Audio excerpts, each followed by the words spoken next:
நாமத்தில் இருக்கிறார். இன்றைக்கும் ஜீவிக்கிறவராய் நம் நடுவிலே உலாவிக் கொண்டிருக்கிறார். ஹல்லேலூயா. ஸ்தோத்திரம். இந்த காலவெளியில கொஞ்ச நேரம் தியானிப்பதற்காக நாம் எடுத்துக்கொள்வோம். 1 கொரிந்தியர் 10ஆம் அதிகாரம். 1 கொரிந்தியர் 10ஆம் அதிகாரத்தை நாம் எல்லாரும் எடுத்துக்கொள்வோம். இந்த 1லிருந்து 13ஆம் வசனம் வரைக்கும் நான் 3 பாகமாக பிரிக்க விரும்புகிறேன். முதலாவது பாகம் 1 கொரிந்தியர் 10ஆம் அதிகாரம் 1ஆம் வசனத்திலிருந்து வாசிங்க. இப்படி இருக்க சகோதரரே, நீங்கள் எவைகளை அறிய வேண்டும் என்று இருக்கிறீர்கள் என்றால், நம்முடைய பிதாக்கள் எல்லாரும் மேகத்துக்கு கீழாய் இருந்தார்கள், எல்லாரும் சமுத்திரத்தின் வழியாய் நடந்து வந்தார்கள், எல்லாரும் மோசைக்குள்ளாக மேகத்தினாலும் சமுத்திரத்தினாலும் ஞானஸ்தானம் பண்ணப்பட்டார்கள், எல்லாரும் ஒரே ஞான போஜனத்தை புசித்தார்கள், எல்லாரும் ஒரே ஞான பானத்தை குடித்தார்கள். எப்படி எனில் அவர்களோடு கூட சென்ற ஞான கண்மலையின் தண்ணீரை குடித்தார்கள், அந்த கண்மலை கிறிஸ்துவே. ஸ்தோத்திரம். இப்ப எடுத்துக்கொள்ளுங்க எபிரேயர் 6ஆம் அதிகாரம். எபிரேயர் 6ஆம் அதிகாரம் 1-2 வசனங்கள். ஆகையால் கிறிஸ்துவை பற்றி சொல்லிய மூல உபதேச வசனங்களை நாம் விட்டு செத்த கிரியைகளுக்கு நீங்களாகும் மனத்திரும்புதல் தேவன் பேரில் வைக்கும் விசுவாசம். சரி, அப்படியே வச்சுக்கோங்க. ஸ்தோத்திரம். இந்த காலவெளியில இஸ்ரவேல் ஜனங்களை குறித்து அநேக காரியங்களை நமக்கு நல்லா தெரியும். இஸ்ரவேல் ஜனங்கள் எகிப்திலே பட்ட பாடுகளை பார்த்து யாத்திராகமம் 3ஆம் அதிகாரத்திலே மோசே கிட்ட சொல்றாரு, ஆலோட்டிகளை நிமித்தம் நான் படுகிற பாடுகளை நான் கேட்டேன், அவளை கூக்குரல கேட்டேன், நான் பார்த்தேன், அவளை நான் விடுதலாக்க போறேன் அப்படின்னு சொல்லி எல்லாம் சொல்லி எங்க கூட்டு போறேன்னு சொன்னாரு, பாலும் தேனும் ஓடுகிறதான தேசத்துக்கு உங்களை நான் அழைத்து கொண்டு போகிறேன்னு சொல்லி கர்த்தர் ஆரம்பிக்கிறார். ஹல்லேலூயா. கர்த்தருடைய பிள்ளைகளே, உலகத்திலே நான் பாவத்துக்கும் அநியாயத்துக்கும் அசுத்தத்துக்கும் அதாவது அக்கிரமத்துக்கும் மறித்தவர்களா இருந்த நம்மை கர்த்தர் தெரிந்து கொண்டு பாலும் தேனும் ஓடுகிறதான கானான் என்கிற பரலோகத்துல கொண்டு போய் சேர்க்கும்படியாய் கர்த்தர் நம் ஒவ்வொருவரையும் தெரிந்து கொண்டார். ஹல்லேலூயா. நம் ஒவ்வொருவரையும் ரட்சித்தார். ஒவ்வொருவரையும் அவருடைய பரிசுத்த இரத்தத்தினால நம்மை கழுவி சுத்திகரித்தார். ஹல்லேலூயா. எதற்காக? ஒரே ஒரு நோக்கம், நாம் எப்படியாவது பரலோகம் போய் சேர வேண்டும், என் தேவனாகிய கர்த்தர் இருக்கிற இடத்துல நாமும் போய் சேர வேண்டும் என்கிற ஒரே ஒரு நோக்கத்துக்காக கர்த்தர் தம்முடைய ஜீவனையை கொடுத்து நமக்கு விலைக்கரையமாக நம்மை மீட்டுக் கொண்டார். ஹல்லேலூயா. அதுக்கு விலை என்ன? கர்த்தருடைய ஜீவன், கர்த்தருடைய பாடு, கர்த்தருடைய ரத்தம். ஒரு சொட்டு ரத்தம் கூட இல்லாமல் எல்லாவற்றையும் நமக்காக சிந்தி கர்த்தர் நம்மை மீட்டுக் கொண்டார். இதேதான் இஸ்ரவேல் ஜனங்களுக்கு கர்த்தர் செய்தார். அவர்கள் இந்த எபிரேயர் 6ஆம் அதிகாரத்தில் என்ன வாசித்தோம்? மூல உபதேசம். ஹல்லேலூயா. முதலாவது என்ன வேணுமா? மனம் திரும்புதல். இரண்டாவது தேவன் பேரில் வைக்கும் விசுவாசம். மூன்றாவது ஞானஸ்தானங்களுக்கு அடுத்த உபதேசம். முதலாவது மனம் திரும்பணும், இயேசு கிறிஸ்துவை விசுவாசிக்கணும். மூணாவது ஸ்நானப்படணும். நாலாவது என்னவா? கைகளை வைக்குதல், திருவிருந்து. அடுத்து மரித்தோர் உயிர்த்தெழுதலை நாம் விசுவாசிக்க வேண்டும். அப்புறம் நித்திய நியாய தீர்ப்பு. இது மூல உபதேசம். பவுல் அப்போஸ்தலன் எழுதுகிறார். இதே தான் 1 கொரிந்தியர் 10ஆம் அதிகாரத்துல கர்த்தர் ஒரு காரியத்தை செய்தால் அது கரெக்டா கர்த்தர் செய்றார். 1ஆம் வசனத்துல என்ன வாசிக்கிறோம்? இப்படி இருக்க சகோதரரே, நீங்கள் எவைகளை அறிய வேண்டும் என்று இருக்கிறீர்கள் என்றால், நம்முடைய பிதாக்கள் எல்லாரும் மேகத்தினாலே மேகத்துக்கு கீழாக இருந்தார்கள். எதை காட்டுகிறது? கர்த்தர் அழைத்த கர்த்தருடைய பிள்ளைகளை கர்த்தர் ஸ்நானப்படுத்தினார். ஆமென். மேகத்துக்கு கீழாய் இருந்தார்கள், தண்ணீருக்குள்ளாய் நடந்து சென்றார்கள். அவர்களை சுற்றிலும் இருந்தது தண்ணீர், மேலேயும் மேகத்திலும் தண்ணீர். இது எதை காட்டுகிறது என்றால் அவர்கள் ஸ்நானம் பண்ணப்பட்டார்கள். ஹல்லேலூயா. ஹல்லேலூயா. 3ஆம் வசனம் வாசிங்க. எல்லாரும் ஒரே ஞான போஜனத்தை புசித்தார்கள். எல்லாரும் ஒரே ஞான போஜனத்தை புசித்தார்கள். திருவிருந்து கூட எடுத்தாங்க. ஆமென். ஆமென். 4ஆம் வசனத்துல என்ன வாசிக்கிறோம்? எல்லாரும் ஒரே ஞான பானத்தை குடித்தார்கள். இது திருவிருந்து. அது மாத்திரம் இல்ல, அவர்களோடு கூட சென்றதான ஞான கண்மலை கிறிஸ்துவே குடித்தார்கள். அந்த கிறிஸ்துவும் அவர்களோடு கூடவே இருந்தார். அப்போ ஒரு ரட்சிக்கப்பட்டதான ஒரு கர்த்தருடைய பிள்ளையுடைய ஒரு சித்திரம் அப்படியே இங்க காட்டுகிறது. ஆமா தானங்க? ஹல்லேலூயா. எப்படி ஒரு கர்த்தருடைய பிள்ளை கர்த்தர் ரட்சித்தாரோ, ஸ்நானப்படுத்தினார், திருவிருந்துக்குள்ள நடத்தினார், கன்மலியா கிறிஸ்து அவர்களோடு கூட இருந்தார். ஆனா 5ஆம் வசனத்துல என்ன வாசிக்கிறோம்? அப்படி இருந்தோம் அவர்களில் அதிகமான பேர்களிடத்தில் தேவன் பிரியமாய் இருந்ததில்லை. ஆமென். இது ஒரு ஒரு எப்படி சொல்றது, ஒரு ஒரு ஒரு முறைப்படி கர்த்தர் செய்தார். அது மட்டும் இல்ல, இஸ்ரவேல் ஜனங்கள் தண்ணீர் கேட்கும் தண்ணீரை கொடுத்தார், அவளுக்கு உணவை கொடுத்தார், இறைச்சியை கொடுத்தார். வாசிக்கிறோம் 40 வருஷம் அவளுக்கு கால் வீங்கல்ல, சப்பல் அறுந்து போகல, அவங்களுக்கு துணி கிழிஞ்சு போல, ஒருவருக்கும் வியாதி வரல, கொள்ளை நோய் வரல. ஆமென். ஹல்லேலூயா. ஒருவரும் ஐயோ நான் இப்படி இருக்கிறேன்னு அழ கத்த விடல. அது அழுதாங்க, வேணும்னு அதை செஞ்சாங்க, அதை சொல்ல நான் பின்னால் அடுக்க வரும். இவ்வளோ கர்த்தர் அற்புதமாய் அவர்களை நடத்தி வந்தார். யார் ஒரு கர்த்தருடைய பிள்ளை கர்த்தர் தெரிந்து கொள்ளுகிறாரோ, அழைத்த தேவன் உண்மையுள்ளவராய் கடைசி வரைக்கும் அவர்களை அற்புதமாய் நடத்துவார். அவர்களை கர்த்தர் கைவிடவே மாட்டார். ஹல்லேலூயா. ஹல்லேலூயா. ஸ்தோத்திரம். 5ஆம் வசனத்துல வாசிக்கிறோம், அப்படி இருந்து கர்த்தர் அவர்களை நடத்தியும் ஞான கன்மலியாக கிறிஸ்து அவர்களோடு கூட இருந்து திருவிருந்து எடுத்து ஸ்நானப்பட்டு மேக சம்பத்தினால அக்கினி சம்பத்தினால அவர்களை வழி நடத்தியும் கர்த்தர் முகமுகமாய் அவர்களோடு பேசியும், ஆமென், இவ்வளவு அற்புதமாய் அவர்களை நடத்தியும் அவர்களிடத்தில் அதிகமான பேர்களிடத்தில் தேவன் பிரியமாய் இல்ல. ஹல்லேலூயா. கர்த்தருடைய பிள்ளைகளே, இவ்வளோ அற்புதமா நடத்திச்சாரு. நான் சொன்னதெல்லாம் சும்மா கொஞ்சம் உங்களுக்கு நல்லா தெரியும். எவ்வளவு அற்புதமா கர்த்தர் நடத்தினார். சிவந்த சமுத்திரம் வந்துச்சு, யோர்தான் வந்துச்சு, இறைச்சிக்காக கேட்டாங்க, கத்த இறைச்சி முழங்கால் வரைக்கும் கத்த கொடுத்துட்டாரு. மன்னா பரலோகத்தின் உணவை கத்த கொடுத்துட்டார். பார்வோனியோட சேனையை கத்த சிவந்த சமுத்திரத்தில் அழித்து போட்டார். சங்கீதத்துல வாசிக்கிறோம் இல்லைங்களா? 103ஆம் சங்கீதம் 136ஆம் சங்கீதத்துல வாசிக்கிறோம், கத்த என்னெல்லாம் அற்புதங்களை கத்த செய்துட்டாரு. இவ்வளோ கத்த செய்துட்டார். ஆனா அதிகமான பேர்களிடத்தில் தேவன் பிரியமாய் இல்லை. கர்த்தருடைய பிள்ளைகளே, நம்முடைய வாழ்க்கையில் இந்த காலவழியில நம்மிடத்துல கத்த பிரியமா இருக்கிறாரா? என்னிடத்துல கத்த பிரியமா இருக்கிறாரா? நம்ம கொஞ்சம் சிந்திக்க வேண்டிய ஒரு சூழ்நிலையில இருக்கிறோம். இதுல இருந்து நாட்கள் நாமே கொஞ்சம் ஆராய்ச்சி பார்த்து நாமே கர்த்தருடைய சமூகத்துல தகுதிப்படுத்திக் கொள்வது நல்லா இருக்கும் நான் நினைக்கிறேன். ஹல்லேலூயா. நாம் ஆனாலும் தேவ சமூகத்துல தகுதி உள்ள பிள்ளைகளாய் மாற்றிக்கொள்வது நமக்கு நல்லது. எவ்வளோ அற்புதங்களை செய்து விட்டார். அது கேட்கிறாரு, உங்களுக்கு செய்தது போல வேற எந்த ஜாதிக்காவது நான் செய்தது உண்டா? யாருக்காவது இப்படி பண்ணிருக்கிறேனா? உங்களுக்கு நான் செய்தேனே, இவ்வளவு அற்புதமா உங்களை நடத்திட்டேனே. ஹல்லேலூயா. கொள்ளை நோயிலிருந்து தப்பு வச்சேனே, கொல்லாத கிரியைகளிலிருந்து கர்த்தர் தப்பு விட்டாரே. வேற யாருக்கு இப்படி செய்த? ஆனாலும் அதிகமான பேர்களிடத்துல தேவன் பிரியமாய் இல்லை. ஹல்லேலூயா. 2வது பகுதி 6ஆம் வசனம் வாசிக்க. அவர்கள் இச்சித்தது போல நாமும் பொல்லாங்கானவைகளை இச்சியாதபடிக்கு இவைகள் நமக்கு சிஸ்டம். ஏன் கர்த்தர் அப்படி வச்சுக்கோங்க, ஏன் கர்த்தர் பிரியமாய் இல்லைன்னா அவர்கள் இச்சித்தார்கள். ஆசை வேற, இச்சை வேற. ஆமென். பிரியாணி சாப்பிடணும்னு ரொம்ப ஆசையா இருக்கு, சாப்பிடுங்க, நல்லது.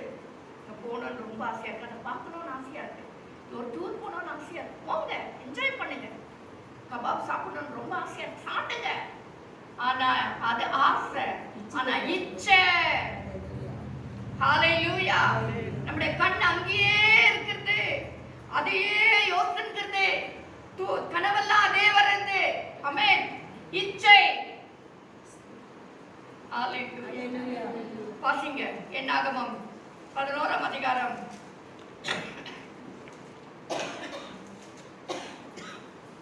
என்னாகமம் 11ஆம் அதிகாரம் 4 வசனத்திலிருந்து 15 வசனம் வரைக்கும் சொல்லப்படுது. 1-2 வசனங்களை மட்டும் வாசிங்க. பின்பு ஜனங்கள் முறையிட்டுக் கொண்டிருந்தார்கள். அது கர்த்தருடைய செவிகளில் பொல்லாப்பா இருந்தது. கர்த்தர் அதை கேட்டபோது அவருடைய கோபம் உண்டது. 3 வசனம் வாசிங்க. கர்த்தருடைய அக்கினி அவர்களுக்குள்ளே பற்றி எரிந்ததினால் அவ்விடத்திற்கு தபேரா என்று பெயரிட்டார். சரி, 1 வசனத்திலிருந்து வாசிங்க. என்னாகமம் 11 அதிகாரம் 1 வசனத்திலிருந்து வாசிங்க. ஜனங்கள் முறையிட்டுக் கொண்டிருந்தார்கள். அது கர்த்தருடைய செவிகளில் பொல்லாப்பா இருந்தது. கர்த்தர் அதை கேட்டபோது அவருடைய கோபம் மூண்டது. கர்த்தருடைய அக்கினி அவர்களுக்குள்ளே பற்றி எரிந்து பாளையத்தின் கடைசியில் இருந்து சிலரை பட்சித்தது. அப்பொழுது ஜனங்கள் மோசேயை நோக்கி கூப்பிட்டார்கள். மோசே கர்த்தரை நோக்கி விண்ணப்பம் பண்ணினான். உடனே அக்கினி அவிந்து போயிற்று. கர்த்தருடைய அக்கினி அவர்களுக்குள்ளே பற்றி எரிந்ததினால் அவ்விடத்திற்கு தபேரா என்று பெயரிட்டார். பின்பு அவர்களுக்குள் இருந்த பல ஜாதியான அந்நிய ஜனங்கள் மிகுந்த இச்சையுள்ளவர்களானார்கள். இஸ்ரவேல் புத்திரரும் திரும்ப அழுது, நமக்கு இறைச்சியை புசிக்க கொடுப்பவர் யார்? நாம் எகிப்திலே கிரயமில்லாமல் சாப்பிட்டு மச்சங்களையும் வெள்ளரிக்காய்களையும் கொமட்டிக்காய்களையும் கீரைகளையும் வெங்காயங்களையும் 5 வசனத்துல என்ன வாசிக்கிறோம்? எகிப்திலே நாங்கள் என்ன கிரயம் இல்லாமல் சாப்பிட்ட மச்சங்களையும் வெள்ளரிக்காய்களையும் கொமட்டிக்காய்களையும் கீரைகளையும் வெங்காயங்களையும் வெள்ளை பூண்டுகளையும் நினைக்கிறாங்களா? ஆனா 4 வசனத்துல என்ன வாசிக்கிறோம்? இச்சித்தார்கள். நினைக்கிறது நல்லதுதான். ஐயோ அங்கெல்லாம் அப்படி நம்ம கூட நினைக்கிறோம் இல்லைங்களா? தப்பு இல்லை, அப்படியெல்லாம் அப்படி இருந்தோம் இல்லையா? நினைக்கிறது நல்லதுதான். ஆனா 4 வசனத்துல என்ன வாசிக்கிறோம்? பின்பு அவர்களுக்குள் இருந்த பல ஜாதியான அந்நிய ஜனங்கள் மிகுந்த இச்சை உள்ளவர்களானார்கள். இஸ்ரவேல் புத்திரரும் திரும்ப அழுது. அந்நிய ஜனங்கள் இச்சை உள்ளவர்களானார்கள். ஓகே, ஆனா இஸ்ரவேல் ஜனங்களும் திரும்ப அழுது, நமக்கு இறைச்சியை கொடுப்பவன் யார்? ஆமென். இவங்க அவங்க கூட சேர்த்துக்கினாங்க. இதுதான் கர்த்தருக்கு பிரியமில்லாத இருந்தது. அவங்க செய்யறாங்க, அவங்க பேசுறாங்க, அவங்க கூக்கர்லன்றாங்க, அவங்க பண்ணிக்கிறாங்க. ஓகே, ஆனா கர்த்தருடைய பிள்ளை செய்யக்கூடாது. கர்த்தருடைய பிள்ளை இதற்கு இறைச்சியை கொடுப்பது யார் என்று அழுறாங்க. அப்ப கர்த்தர் இவ்வளவு தூரம் நடத்தி வந்ததை எல்லாம் மறந்துட்டோமா? இஸ்ரவேல் ஜனங்கள் மறந்துட்டாங்களே. அதுதான் கர்த்தருக்கு ரொம்ப கஷ்டமா இருக்குது. அதுதான் நிறைய பேர் மேல கர்த்தருக்கு பிரியமே இல்ல. தாவீதை பார்த்து சொல்றார், என் இருதயத்துக்கு ஏற்றவன், எனக்கு பிரியமானவன். ஆமென். ஆனா இங்க பிரியமே இல்லன்றாரு. ஆமென். இங்க எதுக்கு எச்சித்தார்கள்? இறைச்சிக்காக எச்சித்தார்கள். இப்போ 1 கொரிந்தியர் 10 அதிகாரம் 7 வசனத்தை வாசிங்க. ஜனங்கள் புசிக்கவும் குடிக்கவும் உட்கார்ந்து விளையாட எழுந்திருந்தார்கள் என்று எழுதியிருக்கிறபடி அவர்களில் விக்கிர ஆராதனைக்காரர் ஆனது போல நீங்களும் ஆகாதிருங்கள். பாருங்க, இதுல ஒரு தொடர்ந்து ஒரு காரியம் வந்துனே இருக்குது. இப்ப நம்ம தொடர்ந்து வாசிக்கும் போது 7 வசனம் என்ன சொல்லுதுன்னா, ஜனங்கள் புசிக்கவும் குடிக்கவும் உட்கார்ந்து விளையாட எழுந்திருந்தார்கள். உட்கார்ந்து விளையாட்டு. ஹல்லேலூயா. இஸ்ரவேல் ஜனங்கள் என்ன பண்ணிட்டு இருக்காங்களா? விளையாடிக்கிறாங்களா? ஏயா கொஞ்ச நேரம் கர்த்தரை துதிக்கலான்ற யோசனை வரலையே. விளையாட்டு. அந்த வசனத்துல இன்னும் பாருங்க, கீழே எல்லாம் நீங்க வாசிக்கும் போது உட்கார்ந்து விளையாட எழுந்திருந்த போது அவர்களில் விக்கிர ஆராதனைக்காரர் ஆனது போல நீங்களும் ஆகாதிருங்கள். விளையாடுறவர்கள் விக்கிரக ஆராதனைக்காரர் ஆவார்கள். கர்த்தரை ஆராதிக்கிறவர்கள் விக்கிரக ஆராதனைக்காரர் ஆக மாட்டார்கள். கர்த்தரை கனம் பண்ணுகிறவர்கள் விக்கிரக ஆராதனைக்காரர் ஆக மாட்டார்கள். ஆமென். யாரெல்லாம் தேவ சமூகத்தை அசத்தியா எண்ணி விளையாடு கொண்டு எல்லாத்தையும் கிராண்டடா எடுத்துக்கின்னு பரவாயில்ல விடு, இது பரவாயில்ல, அது பரவாயில்லன்னு விளையாட்டா எடுத்துக் கொள்ளுகிற ஒவ்வொருவரும் விக்கிரக ஆராதனைக்காரராக மாறுவார்கள். கர்த்தர் அவர்கள் மேல் பிரியமாய் இருக்க மாட்டார். ஹல்லேலூயா. வசனம் சொல்லுது, நான் சொல்லுங்க. ஹல்லேலூயா. அடுத்து என்ன வாசிக்கிறோம்? அவர்களில் சிலர் வேசித்தனம் பண்ணி ஒரே நாளில் 23,000 பேர் விழுந்து போனார்கள். விக்கிரக ஆராதனைக்காரர் அவங்க ஆண்டு பாரி நீங்க ஆகாதீங்க அப்படின்ற. நாமும் வேசித்தனம் பண்ணாதிருப்போமாக. அவர்களில் சிலர் வேசித்தனம் பண்ணி ஒரே நாளில் 23,000 பேர் விழுந்து போனார்கள். அதுபோல நாமும் வேசித்தனம் பண்ணாதிருப்போம். ஆமென். உங்களுக்கு எல்லாருக்கும் தெரிய வேசித்தனம்னா என்ன? கர்த்தரை நான் ஆவிக்குரிய காரியத்தை பேசுறேன். கர்த்தரை விட்டு இன்னொரு கனம் பண்றது. கர்த்தருக்கு கொடுக்க வேண்டிய கனத்தை கொடுக்காம மற்றவர்களுக்கு கனத்தை கொடுப்பது, அதுதான் வேசித்தனம். நம்ம யாரும் வேசித்தனம் பண்றதுல உலக மாம்சீகமாக. ஆனால் கர்த்தரை மதிக்காமல், ஆமென், கர்த்தருக்கு கொடுக்கிற கனத்தை கொடுக்காமல், கர்த்தருக்கு கொடுக்க வேண்டிய பணத்தை கொடுக்காமல், கர்த்தரை தூக்கி மேல வைக்காம மனுஷனை தூக்கி தூக்கி மேல வச்சுக்கணும். கர்த்தரை பிரியப்படுத்தாம மனுஷனையே பிரியப்படுத்திக்கணும். ஆமென். ஹalleluya. அவங்க நினைச்சுப்பாங்க, இவங்க நினைச்சுப்பாங்க, கர்த்தர் என்ன நினைக்குவாங்கன்றத நம்ம நினைக்கிறது இல்ல. ஐயோ அவங்க நினைச்சுப்பாங்களோ, இவங்க நினைச்சுப்பாங்களோ, அதை நினைச்சு மனுஷனையே பிரியப்படுத்தி கொண்டிருந்தால் அதுதான் வேசித்தனம். ஹalleluya. அப்படி வேசித்தனம் ஆனது போல உங்களில் சிலர் வேசித்தனம் பண்ணாதிருப்போமாக. அவரே சேர்த்துக்கிறார், பண்ணாதிருப்போமாக. 9ஆம் வசனம். அவர்களில் சிலர் கிறிஸ்துவை பரீட்சை பார்த்து பாம்புகளால் அழிக்கப்பட்டார்கள். அதுபோல நாமும் கிறிஸ்துவை பரீட்சை பாராதிருப்போமாக. அடுத்து என்ன பண்ணாங்க? கிறிஸ்துவை பரீட்சை பார்த்தார்கள். ஆமென். ஆமென். கர்த்தரையே சோதிச்சு பார்க்கிறது. நிறைய நேரத்துல சில ஜெபம் பண்றதுல பாரு, உன்னை உண்மையில ஆண்டவரானா இதை செஞ்சிரு ஆண்டவரே, உண்மையை நீ ஜெபத்தை கேட்கறதா இருந்தா இதை கொடுத்துரு எனக்கு. ஹalleluya. நீ உண்மையிலே என்னை நேசிக்கிறதா இருந்தா எனக்கு ஒரு கார் கொடுத்துருங்க, எனக்கு பிளேனை கொடுத்துருங்க. காருக்கு பெட்ரோல் போடுறதுக்கே நமக்கு யோகியதை இல்லை. ஹalleluya. பிளேனை நிக்க வைக்கிறதுக்கு இடம் இல்லை, முக்கியமா கார் நிக்க வைக்கிறதுக்கே இடம் இல்லை. ஆனா கர்த்தர்கிட்ட கேட்கறது மட்டும் பரீட்சை பார்க்கறது. நீர் இப்படியா இருந்தா அப்படி செஞ்சிருங்க, நீர் உண்மையான ஆண்டவரா இருந்தா அப்படி செஞ்சிருங்க, உண்மையான ரட்சித்ததை உண்மையான இப்படி பண்ணிடுங்க. யாரு பரீட்சை பார்க்கறது? யாரு நம்ம டெஸ்ட் பண்ணிருக்கிறது? ஹalleluya. இஸ்ரவேல் ஜனங்கள் அப்படிதான் செஞ்சாங்க. எங்களை அழைத்து வந்தது உண்மையானால் எங்களுக்கு இதை கொடுங்க. மோசே கிட்ட போய் முறையிடுறாங்க. வாசிங்க அந்த வசனத்தை கூட. யாத்ராகமம் 17ஆம் அதிகாரம் 2ஆம் வசனம். யாத்ராகமம் 17ஆம் அதிகாரம் 2ஆம் வசனம்.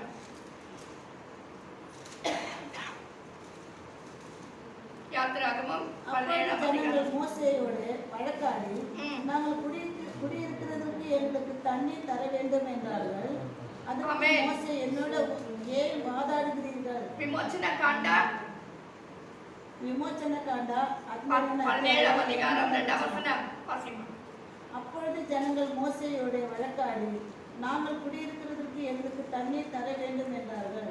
அதற்கு மோசே என்னோட ஏன் வாதாடுகிறீர்கள்? கர்த்தரை ஏன் பரீட்சை பார்க்கிறீர்கள் என்றார். ஏயா குடுக்கலையா கர்த்தரு? கர்த்தர் தான் கொடுத்து வந்துக்கிறாரே. ஹalleluya. கண்மலையில இருந்து தண்ணீரை வர வச்சாரு. ஆமென். ஹalleluya. இப்ப கேக்குறாங்க, ஏன் எங்களுக்கு தண்ணி இல்ல? இப்படித்தாங்க நிறைய நாட்ல நம்ம கூட ஆண்டவர் ஏன் எங்களுக்கு இது இல்ல, ஏன் எங்களுக்கு அது இல்ல, ஏன் கர்த்தர் எங்களுக்கு இப்படி செய்யல? அவங்களுக்கெல்லாம் செஞ்சாரே, இவங்களுக்கு செஞ்சாரே, எனக்கே செய்யல. உனக்கு நேரம் வரும்போது உனக்கு கூட செய்வாரு. அந்த ஏற்ற காலம் வர வரைக்கும் அவட பலத்தை கைக்குள்ள அடங்கி இருக்கணும். 5:7 சொல்ற மாதிரி நம்ம அடங்கி இருக்கணும். ஏற்ற காலம் வந்த உடனே கர்த்தர் யார தடைய வரது கர்த்தர் விடவே மாட்டார். உலகமே வாசனத்து தடைய வந்தாலும் கர்த்தர் விடவே மாட்டார். உன்னை உயர்த்தது தான். ஹalleluya. உன்னை ஆசீர்வதிப்பது தான். கர்த்தர் அதுக்கு மாறுதலை எதுவுமே செய்யவே மாட்டார். ஆனா அது ஏற்ற காலம் வருகிற வரைக்கும் நாம் காத்திருக்க வேண்டும். ஏற்ற நேரம் வருகிற வரைக்கும் பலத்த கைக்குள்ள அடங்கி இருக்கணும். நம்ம என்ன செய்யறதுல அடங்கி இருக்கிறதுல உடனே விட்டு தூரம் போயிடுது. ஆண்டு நம்ம தேடணும், யோனாவை தேடுறது மாதிரி. ஆமென்.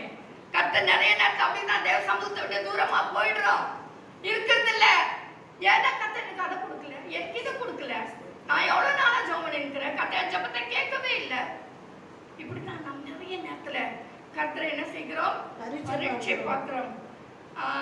10ஆம் அதிகாரம் 10ஆம் வசனம் வாசிங்க. அவர்களில் சிலர் முறுமுறுத்து சங்காரக்காரனாலே அழிக்கப்பட்டார்கள். அதுபோல நீங்களும் முறுமுறுக்காதிருங்கள். அழகா சொல்றாரு. அவங்க முறுமுறுத்தாங்க, அழிக்கப்பட்டாங்க, நீங்க முறுமுறுக்காதீங்க. ஒரு குழந்தைங்களுக்கு சொல்ற மாதிரி, பிள்ளைங்களுக்கு சொல்ற மாதிரி பவுல் அப்போஸ்தலன் அவ்வளோ அழகா சொல்றாரு. நீங்க முறுமுறுக்காதீங்க, அவங்க மாதிரி நீங்களும் அழிஞ்சு போயிடாதீங்க. அவங்க செத்து போனாங்க, அந்த மாதிரி நீங்களும் செத்து போயிடாதீங்க அப்படின்னு ஒன்னொன்னா சொல்லிட்டு வர்றாரு. இப்ப வாசிங்க யாத்திராகமம் 15ஆம் அதிகாரம் 23ஆம் வசனம். யாத்திராகமம் 15ஆம் அதிகாரம் 23ஆம் வசனம். அவர்கள் மாராவிலே வந்தபோது மாராவின் தண்ணீர் கசப்பா இருந்ததினால் அங்க என்ன செய்தாங்க? அவர்களுக்கு கூடாது இருந்தது, குடிக்க அவர்களுக்கு கூடாது இருந்தது. அதனால் அவ்விடத்திற்கு மாறா என்று பெயரிட்டது. அங்க வந்த உடனே இந்த இஸ்ரவேல் ஜனங்கள் என்ன பண்ணாங்க? முறுமுறுத்தார்கள். என்னன்னு முறுமுறுத்தாங்க? இந்த தண்ணீர் இவ்வளவு கசப்பாக நீ போய் குடின்று எப்படி நாங்க குடிக்கிறது? நீ ஆண்டவர்கிட்ட கேட்க கூடாதா? அவர் தானே எங்களை எல்லாரும் அழைச்சு விட்டு வந்தாரு. முறுமுறுப்பு அவனோட வாழ்க்கையில முறுமுறுப்பு. ஆமென். ஏன் ஆண்டவரே எனக்கு இந்த வியாதி? ஏன் ஆண்டவரே எனக்கு இவ்வளவு கஷ்டம்? முறுமுறுக்கிறது, அப்பப்போ ஆண்டவர்கிட்ட கேட்டுக்கிட்டே அப்படியே நச்சரிக்கிறது, ஆண்டவர்கிட்ட அப்படியே தொந்தரவு பண்ணிருக்கிறது, ஆண்டவரே ஃபெட்டப் ஆகிற மாதிரி நம்ம பண்றது. வேணாம் சொல்ற அவர்கள் முறுமுறுக்கிறது போல நாமும் முறுமுறுக்க வேண்டாம். 24 வசனம். அப்பொழுது ஜனங்கள் மோசேக்கு விரோதமாக முறுமுறுத்து எண்ணத்தை குடிப்போம் என்றார்கள். எண்ணத்தை குடிக்கிறது அவங்க அந்த ஆவியானவர் அப்படி எழுதுறாரு பாருங்க. நம்ம எப்படி இப்போ பேசிக்கிறோம்? எண்ணத்தை குடிக்கிறதான். எண்ணத்தை என்ன இருக்குதுன்ட்டு எண்ணத்தை சாப்பிட்டுருந்தாங்க. நம்ம லோக்கல்ல நம்ம பேசிக்கிற மாதிரி அந்த ஜனங்க கூட அப்படிதான் பேசியிருக்காங்க பாருங்க. எண்ணத்தை குடிப்போம். மோசே கர்த்தரை நோக்கி கூப்பிட்டார். அப்பொழுது கர்த்தர் மோசேக்கு ஒரு மரத்தை காண்பித்தார். மரத்தை வெட்டி கொண்டாந்து அந்த போடுன்னு சொன்னாரு. அது மதுரமான தண்ணீராய் மாறிச்சு. முறுமுறுப்பு நம்முடைய வாழ்க்கையில வேண்டாம். விக்கிரக ஆராதனை, இச்சை, வேசித்தனம், பரீட்சை பார்ப்பது, முறுமுறுப்பு, இவை நமக்கு வேண்டாம். ஹல்லேலூயா. இதெல்லாம் இருந்ததுனால தான் அவர்கள் ஞானஸ்தானம் பண்ணப்பட்டாலும், அவர்கள் மேகத்துக்குள்ளாக அத்தனைக்குள்ளாக என்ன நடத்தி வந்தாலும், கண்மலையா கிறிஸ்து அவர்களோடு கூடவே இருந்தாலும் அதிகமான பேர்களிடத்துல தேவன் பிரியமாய் இருந்ததில்லை. சும்மா நம்ம நினைச்சுக்கலாம், கர்த்தருடைய 2ஆம் வருகையில கூட அதிகமான பேர்கள் எடுத்துக்கொள்ள மாட்டார்கள், அதிகமான பேர்கள் எடுத்துக்கொள்ளப்பட மாட்டார்கள். அந்த லிஸ்ட்ல நம்ம வந்துடும். அதனாலதான் பவுல் அப்போஸ்தலன் அவ்வளவு பொறுப்பு, அவ்வளவு அக்கறையா சொல்றாரு. அதிகமான பேர்கள் இடத்துல தேவன் பிரியமா இருந்ததில்லை. ஹல்லேலூயா. 11ஆம் வசனம் வாசிங்க. 10ஆம் அதிகாரம் 11ஆம் வசனம். இவைகள் எல்லாம் சிஷ்டாந்தங்களாக அவர்களுக்கு சம்பவித்தது. உலகத்தின் முடிவு காலத்தில் உள்ள நமக்கு எச்சரிக்கை உண்டாகும்படி எழுதப்பட்டு இருக்கிறது.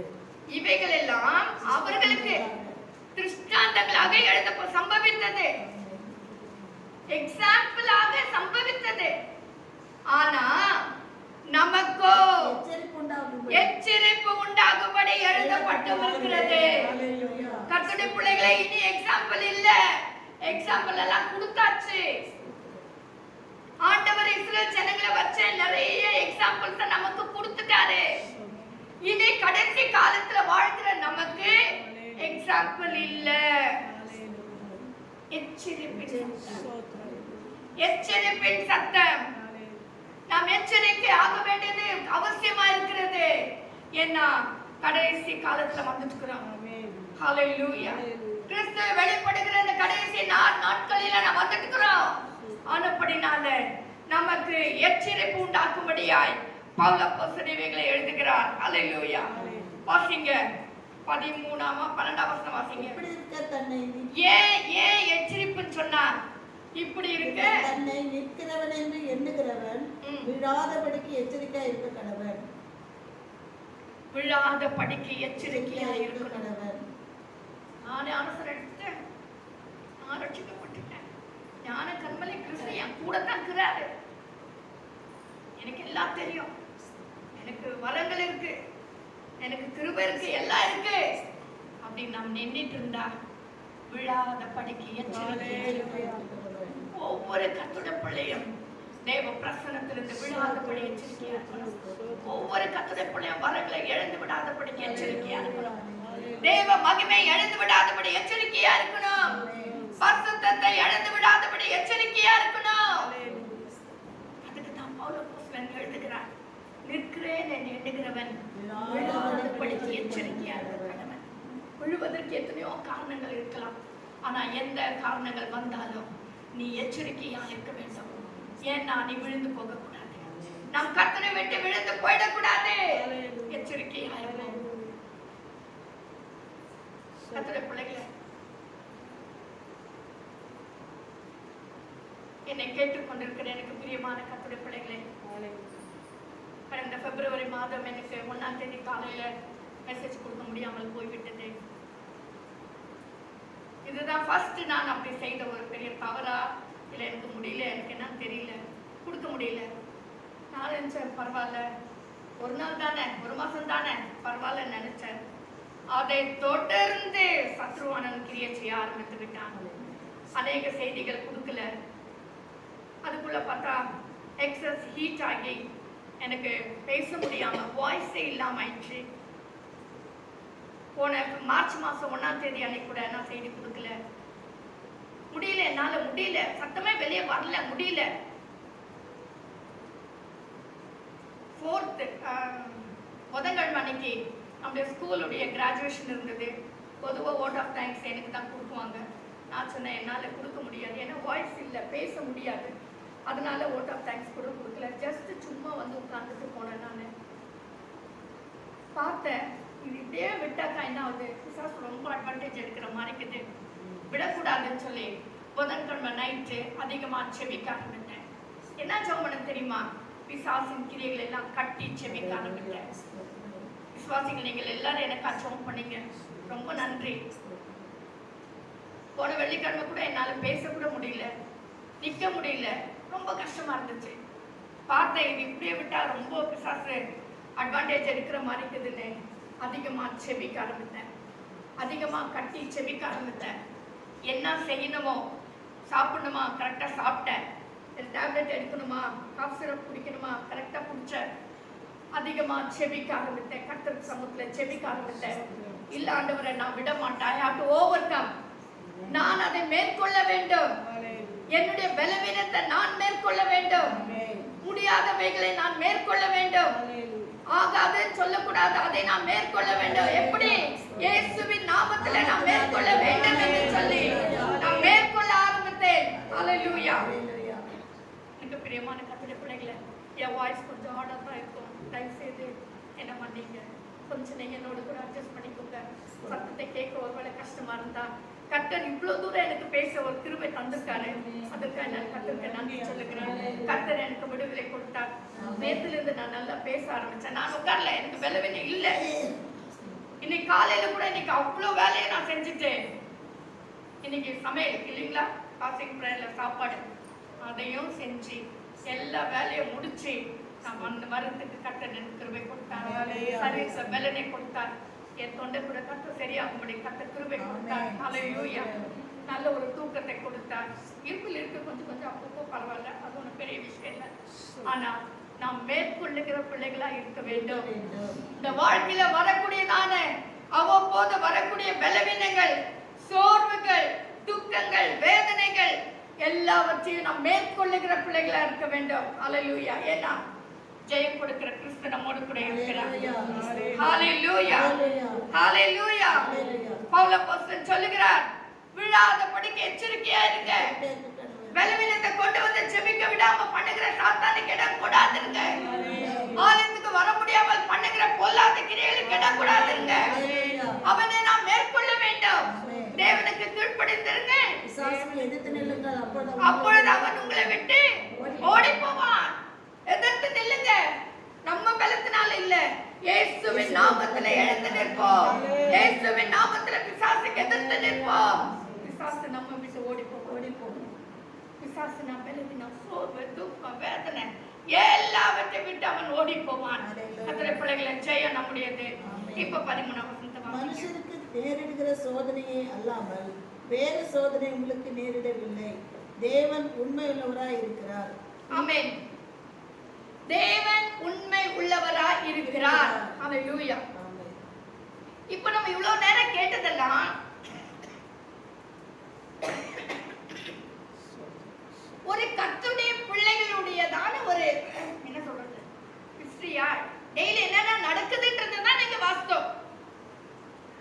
ஞானஸ்தானம் பண்ணப்பட்டாங்க, திருவிருந்து எடுத்தாங்க, கண்மலையா கிறிஸ்தவளோட கூட இருந்தாரு. ஆனாலும் அவர்கள் இச்சித்தார்கள், முறுமுறுத்தார்கள், விக்கிரக ஆராதனை நாங்க பரீட்சை பார்த்தாங்க, எல்லாம் செய்தாங்க. இதெல்லாம் நடக்கிற காரியங்கள் தான். நம்முடைய வாழ்க்கையில கூட நிறைய நேரத்துல நம்ம இப்படி ஆகி விடுகிறோம். ஆமென். ஆனால் 13ஆம் வசனம் என்ன சொல்லுகிறது? மனுஷனுக்கு நேரிடுகிற சோதனை அல்லாமல் வேற சோதனை உங்களுக்கு நேரிடவில்லை. இஸ்ரவேல் ஜனங்களுக்கும் நேரிடல, நமக்கும் நேரிடல. இதெல்லாம் வரக்கூடிய காரியம் தான். பவுல் என்ன அழகா எப்படி இப்படிலாம் சொல்றாரு பாருங்க. இது 3வது பகுதி. ஹல்லேலூயா. 3வது பகுதி என்னன்றாரு? தேவன் உண்மை உள்ளவராய் இருக்கிறார். தேவன் உண்மை உள்ளவராய் இருக்கிறார். ஹல்லேலூயா. இதெல்லாம் நடக்கக்கூடியதுதான். நீங்க நடந்துட்டீங்க, எச்சரிக்கையா இருங்க, விழாதபடி எச்சரிக்கை எல்லாம் சொல்லிட்டாரு. ஆனாலும் நம்மளுக்கு தேற்றுறாரு, ஆனாலும் நம்மளுக்கு ஒரு தைரியம் கொடுக்குறாரு, ஆனாலும் நம்மளுக்கு ஒரு எப்படி சொல்றது, அதுக்காக நீ இப்படியே சூழ்ந்து போயிடாதம்மா. சகோதரனே சகோதரியே, இது நினைச்சுனே ஐயோ அவ்வளவுதான் என் வாழ்க்கை அப்படின்னு நினைச்சுக்காத. என் வாழ்க்கை ஆவிக்குரிய வாழ்க்கை அவ்வளவுதான் போயிடுச்சு நினைக்காத. தேவன் உண்மை உள்ளவராய் இருக்கிறார். கர்த்தருடைய பிள்ளைகளே, தேவன் உண்மை உள்ளவராய் இருக்கிறார். ஹல்லேலூயா. உங்கள் திராணிக்கு மேலாக எதுல உண்மையா இருக்கிறாரு? உங்க திராணிக்கு மேலாக அவர் சோதிக்கிறவர் அல்ல. மனுஷனுக்கு நேரிடுகிற சோதனை தான் நமக்கு வருது. வேற சோதனை உங்களுக்கு நேரிடவில்லை. தேவன் உண்மை உள்ளவராய் இருக்கிறார். உங்கள் திராணிக்கு மேலாக நீங்கள் சோதிக்கப்படுவதற்கு இடம் கொடுப்பதில்லை. என்னென்னலாம் சொல்றாரு பாருங்க. மனுஷனுக்கு வர சோதனை தான் உங்களுக்கும் வந்திருக்குது. திராணிக்கு மேலாக நீங்கள் சோதிக்கப்படுவதற்கு அவர் உண்மை உள்ளவராய் இருக்கிறார். உங்கள் திராணிக்கு மேலாக நீங்கள் சோதிக்கப்பட மாட்டீங்க. தைரியம் சொல்றாரு, தைரியமா இருங்க. உங்க திராணிக்கு மேலாக நீங்க சோதிக்கப்படவே மாட்டீங்க. சோதனை வரும் தான். மனுஷருக்கு வர சோதனை தான் உங்களுக்கும் வரும். ஆமென்.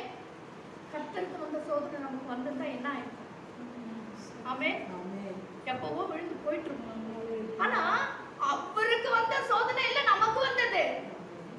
மனுஷருக்கு வரக்கூடிய சோதனை தான் நமக்கு வந்தது. உங்கள் திராணிக்கு மேலாக நீங்கள் சோதிக்கப்படுவதற்கு அவர் இடம் கொடுக்கவே மாட்டார். ஹல்லேலூயா. ஹல்லேலூயா. ஜனங்க தண்ணிக்காக, சாப்பாட்டுக்காக, இறைச்சிக்காக இதெல்லாம் பண்ணாங்க. இது மனுஷனுக்கு நேரிடுகிற சோதனை தான். ஹல்லேலூயா. உங்க திராணிக்கு மேலாக முடிவே முடியாதப்பா, அவ்வளவுதான் நான் செத்து போறேன்ற நிலைமைக்கு வருந்த அளவுக்கு கர்த்தர் உங்களை சோதிக்கவே மாட்டார். கர்த்தர் விடவே மாட்டார். இப்போ நம்ம நல்லா அனுபவிச்சிருக்கிற சோதனைகள், பிரச்சனைகள், போராட்டங்கள் எல்லாம் உங்க திராணிக்கு மேல இல்ல. நீங்க தாங்கக்கூடிய அளவுக்கு தான் கர்த்தர் கொடுத்திருக்கிறார். நீங்க எவ்வளவு தாங்க முடியுமோ அவ்வளவுதான் கர்த்தர் நமக்கு தருகிறார். ஹல்லேலூயா. அப்படி இருக்கும்போது கர்த்தருடைய பிள்ளை, அருமையான சகோதரனே சகோதரியே, தாயே, ஏன் சொல்லிட்டு போறீங்க? ஏன் துக்கப்படுறீங்க? வாழ்நாள் ஃபுல்லா என் பிரச்சனை தானா நினைக்காதீங்க. உனக்கு மேல கர்த்தர் கொடுக்கல. உன்னால எவ்வளவு தாங்க முடியுமோ அவ்வளவுதான் கர்த்தர் தரார். உனக்கு எவ்வளவு பலன் பெற்றுக்கொள்ள முடியுமோ அவ்வளவுதான் கர்த்தர் தரார். உன் திராணிக்கு மேலாக கர்த்தர் உன்னை சோதிக்கிறவர் அல்லவே அல்ல. ஹல்லேலூயா. ஹல்லேலூயா. பாத்தீங்க 2 தெசலோனிக்கேயர் 3ஆம் அதிகாரம் 3ஆம் வசனம். 2 தெசலோனிக்கேயர் 3ஆம் அதிகாரம் 3ஆம் வசனம்.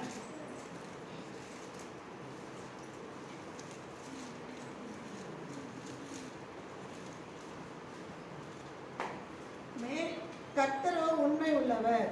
அவர் உங்களை ஸ்திரப்படுத்தி தீமையினின்று விலக்கி காத்துக் கொள்வார். ஆமென். ஹல்லேலூயா. தேவன் உண்மை உள்ளவராய் இருக்கிறாரே. 2 தெசலோனிக்கேயர் என்ன அர்த்தம்? கர்த்தரோ உண்மை உள்ளவர். அவர் உங்களை ஸ்திரப்படுத்தி தீமையினின்று விலக்கி அவர் உங்களை ஸ்திரப்படுத்தி தீமையினின்று உங்களை விலக்கி காத்துக்கொள்வார். ஆமென். உங்களை காத்துக்கொள்வார். தீமை நின்று விலக்கி காத்துக்கொள்வார். ஏன்னா அவர் உண்மை உள்ளவராய் இருக்கிறார். நம்ம உண்மை இல்ல. எதுலயுமே உண்மையா இல்லைங்க நம்ம. ஆமென். ஆமா தானேங்க? ஆமென். என்னோட கூட கையை உயர்த்த முடியுமா? ஹalleluya. ஜபத்துல உண்மை இல்லை, உபவாசத்துல உண்மை இல்லை, விசுவாசத்துல உண்மை இல்லை, ஆண்டுக்கு கொடுக்கிற காரியத்துல உண்மை இல்லை. அனனியா சப்பீரால மாதிரி நிறைய நேரத்துல பிஹேவ் பண்ணிக்கிறோம். ஆமென். உண்மை இல்லை. ஆனா கர்த்தரோ உண்மை உள்ளவர். உன்னை அழைத்த தேவன் உண்மை உள்ளவர். உன்னை அபிஷேகித்தவர் உண்மை உள்ளவர். உன்னை பேர் சொல்லி அழைத்த தேவன் உண்மை உள்ளவர்.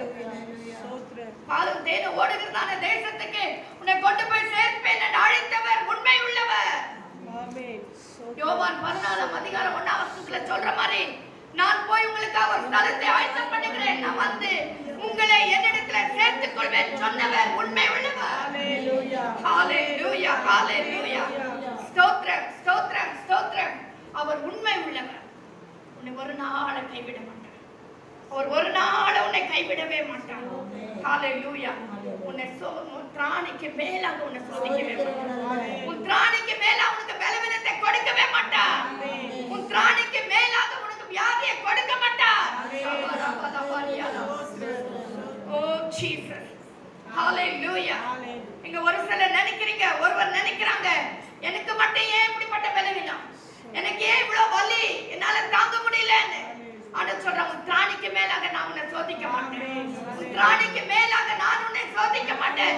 2 பேருக்கு கட்ட சொல்லி இருக்காரு, நான் உன் திராணிக்கு மேலாக நான் உன்னை சோதிக்க மாட்டேன். உன்னால எவ்வளவு தாங்க முடியுமா அவ்வளவுதான் உனக்கு பலவீனத்தை கொடுப்பேன். நாம் மேற்கொள்ள வேண்டும். பலவீனத்தை நாம் மேற்கொள்ள வேண்டும். நான் மேற்கொள்ளாமல் இருந்ததால் இன்றைக்கு நான் செய்தி கொடுத்திருக்க முடிச்சிருக்காது. இன்னைக்கு நாம் ஒரு பேஷண்ட் மாதிரி தான் உட்கார்ந்து இருக்கணும். நாம் மேற்கொள்ள வேண்டும். ஜெயம் கொடுக்கிறவர் கிறிஸ்து. ஹalleluya.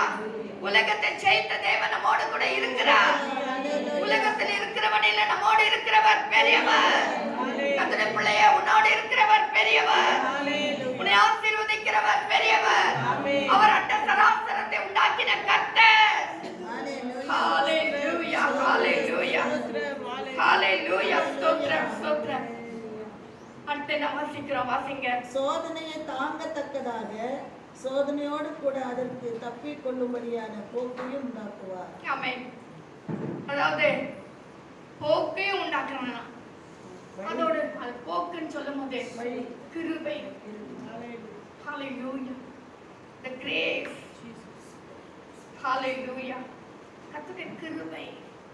அந்த கிருபை நமக்குள்ள இருந்துச்சுன்னா அதுல தப்பித்துக் கொள்ளும்படியான ஒரு போக்கிய கத்தை உண்டு பண்ணிடுவார். ஒரு வழியை கத்தை உண்டு பண்ணிடுவார்.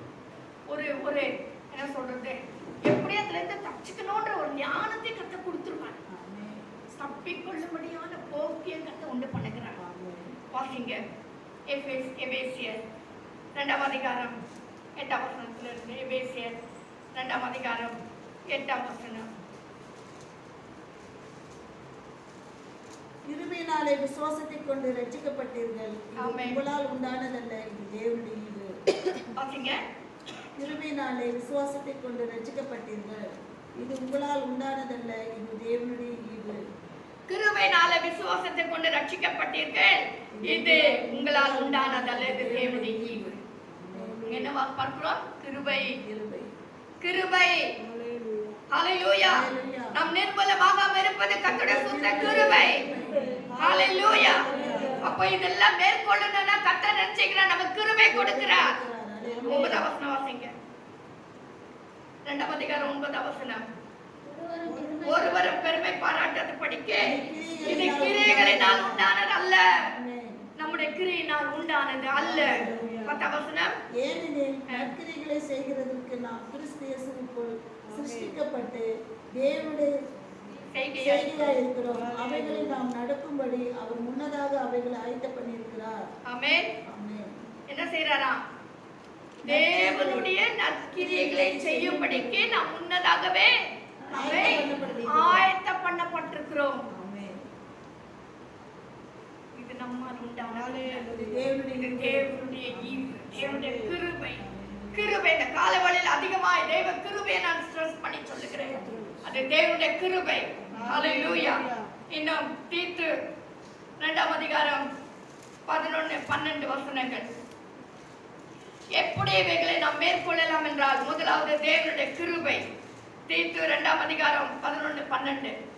ஏனெனில் எல்லா மனுஷருக்கும் ரட்சிப்பை அளிக்கத்தக்க தேவ கிருபையானது பிரசன்னமாகி, நாம் அவபக்தியையும் லௌகிக இச்சைகளையும் வெறுத்து தெளிந்த புத்தியும் நீதியும் தேவ பக்தியும் உள்ளவர்களாய் இவ்வுலகத்திலே ஜீவனம் பண்ணி. ஆமென். ஹalleluya. பாருங்க, வாசிங்க இன்னொரு முறை கூட 11ஆம் வசனம் 2:11. ஏனெனில் எல்லா மனுஷருக்கும் ரட்சிப்பை அளிக்கத்தக்க தேவ கிருபையானது பிரசன்னமாகி. எப்படிங்க தேவ கிருபை எப்படி பிரசன்னமாகும்? கர்த்தர் தான் கிருபை, அவர் தான் பிரசன்னமானார். கிருபைன்றது என்னவோ நினைச்சுக்காதீங்க. தேவ கிருபை பிரசன்னமாகி அப்படின்னா தேவனாகிய கர்த்தர் தான் கிருபை. அவர் தான் உன்னோடு கூட இருக்கிறார். அவர் தான் நம்மை ஆசீர்வதிக்கிறவர். அவர் தான் நம்மை பலப்படுத்துகிறவர். யாரு? கிருபை. யார் அந்த கிருபை? கர்த்தராகிய தேவனாகிய கர்த்தர். ஹalleluya. நாம் அவபக்தியையும் லௌகிக இச்சைகளையும் வெறுத்து தெளிந்த புத்தியும் நீதியும் தேவ பக்தியும் உள்ளவர்களாய் உலகத்தில் ஜீவனம் பண்ணி, நாம் நம்பி இருக்கிற ஆனந்த பாக்கியத்துக்கும் மகா தேவனும் நமது இரட்சகருமாக இயேசு கிறிஸ்துவின் மகிமையை பிரசன்னமாகுதலை எதிர்பார்த்து கொண்டிருக்கும்படி நமக்கு போதிக்கிறது. என்ன போதிக்கிறது? இதெல்லாம் பெற்றுக்கொள்ளும்படி தேவ கிருபை பிரசன்னமாக இருக்கிறது. தேவ கிருபை நம்மை பிரசன்னமாக இருக்கிறது. தேவ கிருபை உங்கள் மேல் பிரசன்னமாக இருக்கிறது. தேவ கிருபை உங்கள் மேல் பிரசன்னமாக இருக்கிறது. அப்படி என்றால் தேவனாகிய கர்த்தர் உங்கள் மேல் பிரசன்னமாய் இருக்கிறார். கர்த்தருடைய பிள்ளைகளே, தேவனாகிய கர்த்தர் பிரசன்னமாய் இருக்கிறார். ஹalleluya. இரண்டாவது வாசிங்க, எபேசியர் 2ஆம் அதிகாரம் 13ஆம் வசனம். எபேசியர் 2ஆம் அதிகாரம் 13ஆம் வசனம். முன்னே தூரமாயிருந்த நீங்கள் இப்பொழுது கிறிஸ்து இயேசுவுக்குள் கிறிஸ்துவின் இரத்தத்தினாலே சமீபமானீர்கள். முதலாவது அவருடைய கிருபை. இரண்டாவது என்ன வாசிக்கிறோம்? அவருடையதான ரத்தம். இயேசு கிறிஸ்துவின் ரத்தத்தினாலே நானும் அவருக்குள் சமீபமானீர்கள். கிருபையினால கர்த்தர் நம்மை ரட்சித்தார். அவருடைய பிரசன்னத்தை நம்ம மேல நமக்கு வெளிப்படுத்தி நம்மை ரட்சித்தார். அடுத்து என்ன பண்ணாருன்னா, அவருடைய ரத்தத்தினாலே நாம் அவருக்கு சமீபமாய் தூரமா இருந்த நம்மை அவருடைய ரத்தத்தை சிந்தி நம்மை அவர் பக்கமாக இழுத்து கொண்டார். அவரை நமக்கு அவர் சமீபமாக நம்மை மாற்றிக்கொண்டார். அப்படின்னா ரொம்ப நெருக்கமுள்ள பிள்ளைகளை மாற்றிக்கொண்டார். அதாவது ரொம்ப நேசமுள்ள பிள்ளைகளாக நம்ம அணைத்துக் கொண்டார். ஹalleluya. ஹalleluya. 1 பேதுரு 2ஆம் அதிகாரம் 24ஆம் வசனம். 1 பேதுரு 2ஆம் அதிகாரம் 24ஆம் வசனம். நாம் பாவங்களுக்கு செத்து நீதிக்கு பிழைத்திருக்கும்படிக்கு அவர் தாமே தமது சரீரத்திலே நம்முடைய பாவங்களை சிலுவையின் மேல் சுமந்தார். அவருடைய தழும்புகளால் குணமானீர்கள். இன்னொரு முறை கூட வாசிங்க. நாம் பாவங்களுக்கு செத்து நீதிக்கு பிழைத்திருக்கும்படிக்கு அவர் தாமே தமது சரீரத்திலே நம்முடைய பாவங்களை சிலுவையின் மேல் சுமந்தார். அவருடைய தழும்புகளால் குணமானீர்கள். அவருடைய தழும்புகளால் குணமானீர்கள். ஸ்தோத்திரம். நாம் பாவங்களுக்கு செத்து நீதிக்கு பிழைத்திருக்கும்படி அவர் தாமே தமது சரீரத்திலே நம்முடைய பாவங்களை சிலுவின் மேல் சுமந்தார். அவருடைய தழும்புகளால் குணமானீர்கள். சிதறுண்ட ஆடுகளைப் போல் இருந்தீர்கள், இப்பொழுது உங்கள் ஆத்துமாக்களுக்கு மேய்ப்பரும் கண்காணிப்புமானவரிடத்தில் திருப்பப்பட்டிருக்கிறீர்கள். அல்லேலூயா. ஒரு காரியம் பார்த்தீங்களா? எதனால வந்தது? முதலாவது அவருடைய கிருபை, இரண்டாவது அவருடைய ரத்தம். இயேசுவின் ரத்தத்துல வல்லமை உண்டு. இயேசுவின் ரத்தத்துல ஜீவன் உண்டு. இயேசுவின் ரத்தத்துல வல்லமை மகிமை உண்டு. கர்த்தருடைய பிள்ளைகளே, இயேசுவின் ரத்தம் சொன்னா பிசாசு நடுங்குகிறான். ஸ்தோத்திரம். பிசாசு பறந்து ஓடுகிறான். பலவீனங்கள் பறந்தோடும், வியாதிகள் பறந்தோடும். இயேசுவின் ரத்தத்துல வல்லமை உண்டு. கடைசியாக வெளிப்படுத்தல் 2ஆம் அதிகாரம் 7ஆம் வசனம் வாசிங்க. வெளிப்படுத்தல் 2ஆம் அதிகாரம் 7ஆம் வசனம். ஆவியானவர் சபைகளுக்கு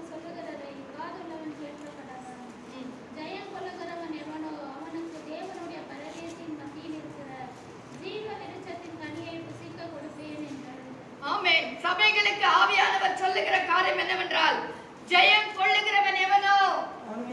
கர்த்தருடைய பிள்ளைகளே, இஸ்ரவேல் ஜனங்கள் என்னென்னலாம் செய்தான்னு பார்த்தோம். ஆனால் நாம் இது நமக்கு திருஷ்டாந்தமாக, அதாவது எச்சரிப்பு உண்டாக்கும்படி எழுதப்பட்டிருக்கிறது. இவைகளை ஜெயம் கொள்ளுகிறவன் எவனோ, இவைகளெல்லாம் மேற்கொள்ளுகிறவன் எவனோ அவனுக்கு பரதேசியின் மத்தியில் இருக்கிற ஜீவ விருட்சத்தின் கனியை புசிக்க கொடுப்பேன். பரதேசில் இருக்கிற மத்தியில் இருக்கிற ஜீவ விருட்சத்தின் கனியை புசிக்க ஜீவ விருட்சத்தின் கனியை புசிக்க கொடுப்பேன். 17ஆம் வசனம், 2ஆம் அதிகாரம் 17ஆம் வசனம். ஆவியானவர் சபைகளுக்கு சொல்கிறதை காதுள்ளவன் கேட்க கடவன். ஜெயம் கொள்கிறவன் எவனோ நான் மறைவான மன்னா ஜெயம் கொள்ளுகிறவன் எவனோ நான் மறைவான மன்னாவை புசிக்க கொடுத்தேன். அவனுக்கு வெண்மையான புதிய நாமத்தை அவனுக்கு கொடுப்பேன் என்று கடைசியில சொல்லப்படுகிறது. அதே அதிகாரம் 26ஆம் வசனத்துல வாசிக்கிறோம், ஜெயம் கொண்டு முடிவு பரிந்தம் உன் என் கிரியைகளை கை கொள்ளுகிறவன் எவனோ. ஆமென். நான் என் பிதாவினிடத்தில் அதிகாரம் பெற்றது போல ஜாதிகள் மேல் அதிகாரம் கொடுப்பேன். ஜெயம் கொள்ள வேண்டும். இச்சையின் மேல் ஜெயம் கொள்ள வேண்டும். விக்கிரக ஆராதனையின் மேல் ஜெயம் கொள்ள வேண்டும். வேசித்தனத்தின் மேல் ஜெயம் கொள்ள வேண்டும். தேவனை பரீட்சை பார்க்காதபடி ஜெயம் கொள்ள